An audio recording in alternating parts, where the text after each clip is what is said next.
Power grid कॉर्पोरेशनाचे राज्य पावंड्यावयली painting सर्त निकतीच पणजे जाली।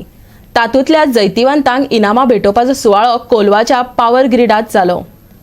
शिक्षण संचालक भूषण सावयकार, पॉवर ग्रीड कॉर्पोरेशनाचो कार्यकारी संचालक एस रवींद्र कुमार आनी हेर मानेस्तांच्या हस्तुकी इनामां भेटयली।